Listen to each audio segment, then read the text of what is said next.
Okay, let's unpack this. Welcome to the Deep Dive. Hello? Today we're wading into a genre that, on the surface, sounds inherently sweet, but, well, it harbors some surprising complexity. We're talking about contemporary poetry. Specifically, we're looking at the work of former U.S. poet Laureate Billy Collins. And the source material you gave us focuses entirely on his collection, Dog Show. Yeah, and the material here is fantastic. It centers on, the most universal of subjects, dogs, but he uses that lens to explore these huge concepts. It's true. We have sources discussing poems that are deeply tender, unexpectedly philosophical, and then, just jarringly resentful, pure scorn. That captures the tension perfectly. Right. So our mission today is to go way beyond just summarizing some pleasant dog poems. Yeah. We're going to be extracting the most compelling nuggets to show how Collins uses this canine perspective as a vehicle for discussing mortality, philosophy, even hatred. And we found some incredible details in the sources. A major literary firestorm and a fascinating, super specific linguistic detail. It's a really rewarding stack of sources because Collins is such a polarizing figure. The material shows he's a poet whose work can make people connect so intensely, like sometimes at the point of tears. But that exact same accessibility makes certain literary critics absolutely furious. Exactly. So we're going to look at three key contrasting poetic voices from Dog Show: the accepting dog, the philosophical dog, and, well, the hateful dog, to really understand why he sits at the center of this huge critical debate. Let's start with the voice most people probably expect. Yeah. The sweet shadow of mortality. This is from the poem, A Dog on His Master. The collection Dog Show has 25 poems, and the sources really highlight the charm of the book itself. They mention it's accompanied by these beautiful watercolors from Pamela Sztybel. So it sets a certain expectation, a certain tone. It really does, and A Dog on His Master meets that expectation right away. It's a genuinely touching meditation on the inevitable end of the dog's life. It is touching, but it's also smart poetry. It establishes the whole rhythm of their relationship through the simple act of a walk, but it all hinges on the dog acknowledging this sort of numerical truth about his own existence. That's the pivot point. The dog mentions the famous 7-to-1 ratio of aging that they tend to say. Right. But he reframes this whole idea of mortality, which for us is often a tragedy, as just a simple, practical reality of their daily routine. He knows he's growing older faster than his master. And I see why that works, but doesn't using the 7-to-1 ratio feel a little like a literary cheat sheet? It's almost guaranteed to get a sentimental response. It is, but one source argues that Collins isn't afraid of using those common tropes. He just immediately elevates them. Yeah. He takes that well-worn statistic and turns it into this physical, really beautiful metaphor. That incredible final image. Yeah. The dog accepts that he will pass him one day and take the lead the way I do on our walks in the woods. The physical act of leading becomes a metaphor for leading his master into the realization of death. And the key takeaway is the dog's ultimate wish. He wants the master to acknowledge this while he's still alive.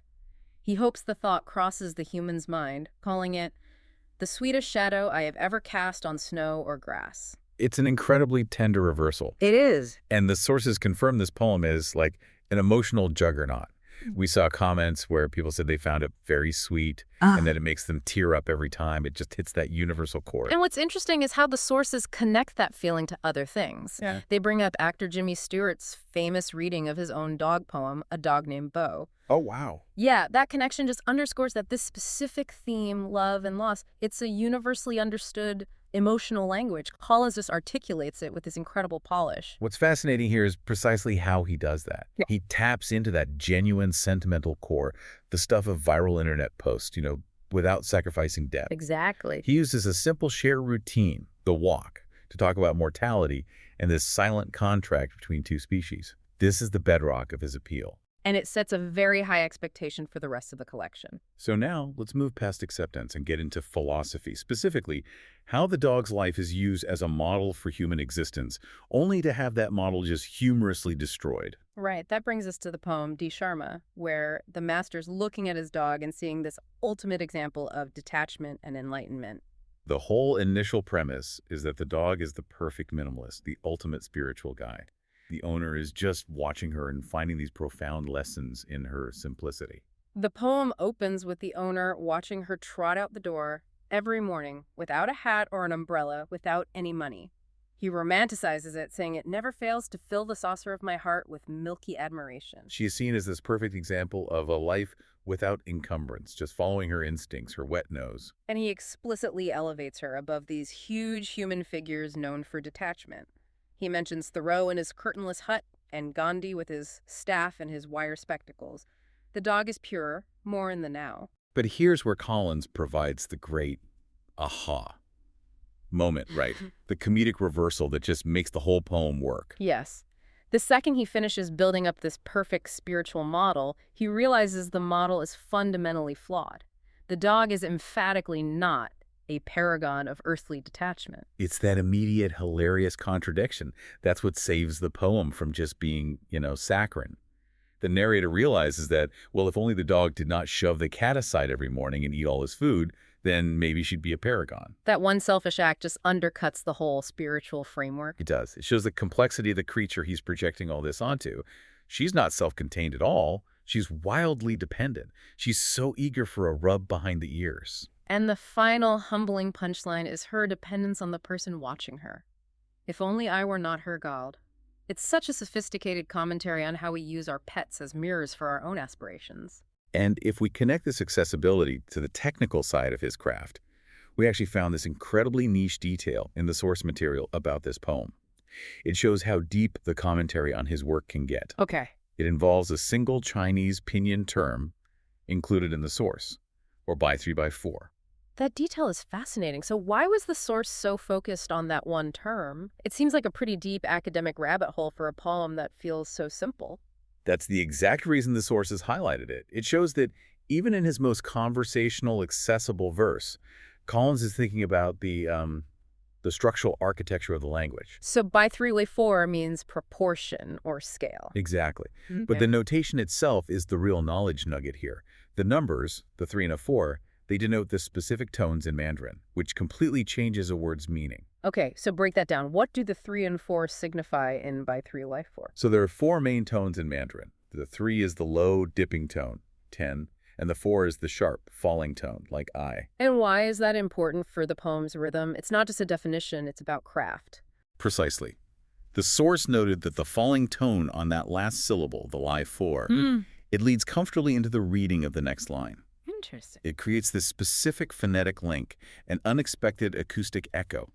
It's a great example of deep literary analysis being applied to a poem that, on the surface, just seems designed for an easy laugh. It's amazing that a poem about, a dog eating cat food contains that kind of complex architecture. It is. And that underlying complexity makes the turn to the third poem, which is just pure, unadulterated hatred, even more shocking. It has to be shocking. We're going from philosophical inquiry to the voice of absolute resentment.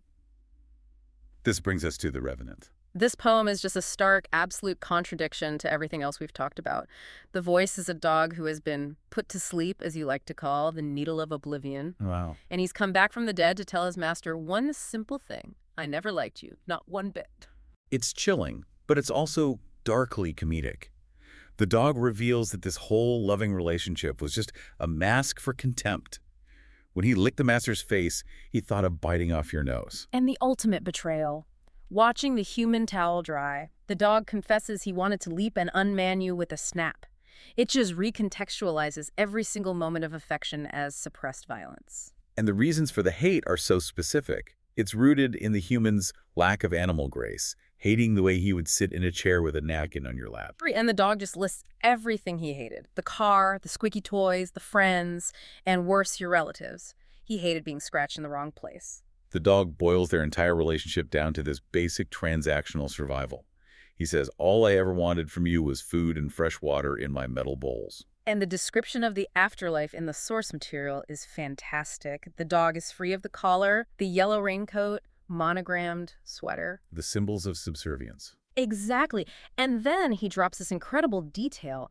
In the afterlife, everyone here can read and write. The dogs in poetry, the cats, and all the others in prose.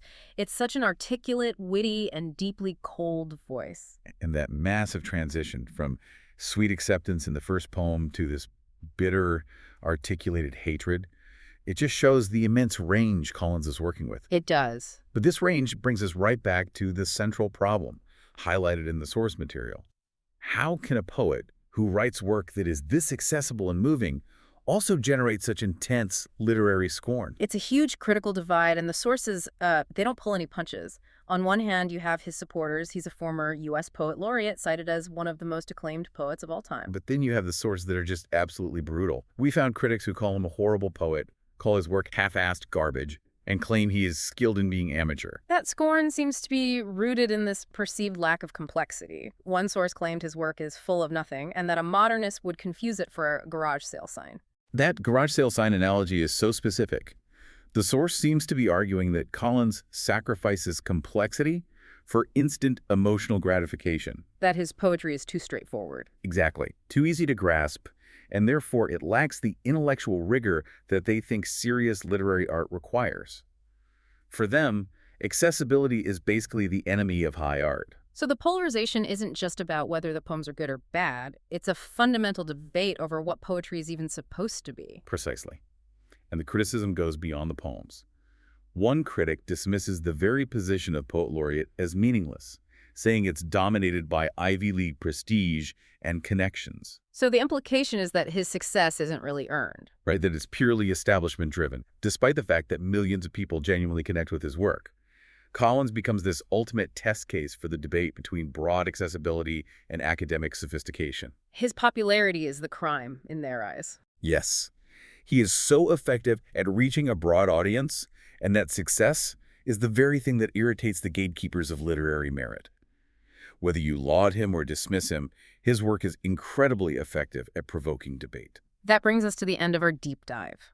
We set out to see how Collins used dogs to discuss mortality, philosophy, and resentment. And we found all three, from the sweet acceptance of a dog on his master to the chilling post-mortem hatred of the revenant. We also dug into the crucial linguistic context of his craft and the critical chasms surrounding his legacy. Proving that even a topic as seemingly simple as dog ownership can be grounds for high literary warfare. So now you have the crucial context of these three contrasting poems, the technical skill behind them, and the reasons why Billy Collins remains such a deeply discussed figure. And to leave you with a final provocative thought, the sources mention the value of hearing poets read their own work, that it adds an extra dimension. Considering the profound contrast between the dog's voice in A Dog on His Master, a voice of complete love, and the chilling resentment in The Revenant.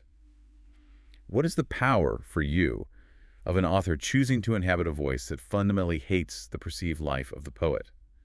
And how does hearing that hatred delivered in the poet's own voice change your understanding of it all? Something to chew on as you go about your day.